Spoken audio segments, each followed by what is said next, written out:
హరిహర వీరమల్లుకి సంబంధించినటువంటి తొలి press conference Pawan Kalyan participate చేసింది.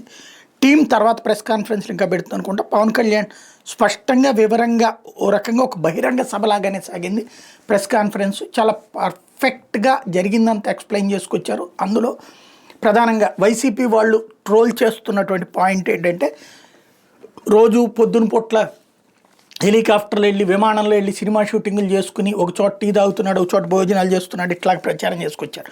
వాటన్నిటి తోసిపుచ్చుతూ తను ఇక్కడే ఉన్నాను డిప్యూటీ సీఎంగా విధులు నిర్వర్తిస్తూనే తెల్లవారుజామున 2 గంటలకల్లా లెగిచి సాయంత్రం ఎర్లీ మార్నింగ్ ఆయన ఇదివరకు 5ంటికి లేచి ఎక్సర్సైజ్లు చేస్తుండేవారు. అది 2 గంటలకే లేచి ఆ 3 గంటల సమయంలో షూటింగ్ చేసేవాడినని, అది విజయవాడలో తన పార్టీ కార్యాలయం దగ్గరలోనే ఒక గోడౌన్ అద్దెకు తీసుకుని అక్కడ ఈ షూటింగ్లన్నీ ఏర్పాటు చేశారని చెప్పుకొచ్చారు.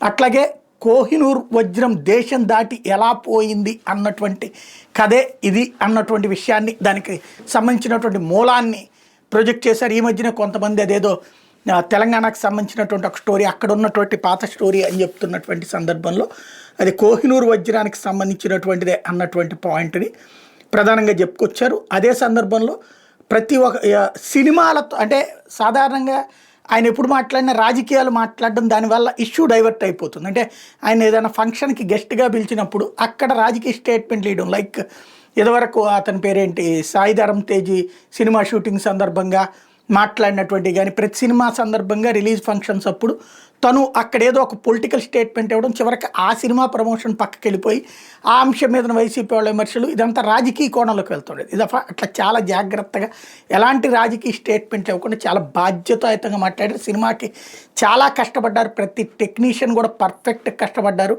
ఆ మేకప్, ఆ ఫైటు, ఆ సీను, ఆ సీరియస్నెస్, ఇదంతా కూడా చాలా ఎఫెక్టివ్గా చేసుకొచ్చాము, చాలా కష్టపడ్డాం అంటూ చాలా బాధ్యతగా కూడా, ఏదైతే ఇది గ్యారంటీ బంపర్ హిట్ రాసి పెట్టుకోండి, నా కెరీర్లోనే బంపర్ బ్లాక్ బస్టర్లు అనేలాంటి మాటలు మాట్లాడకుండా దాన్ని ఆదరించేటటువంటిది ప్రజలే తేలుస్తారు.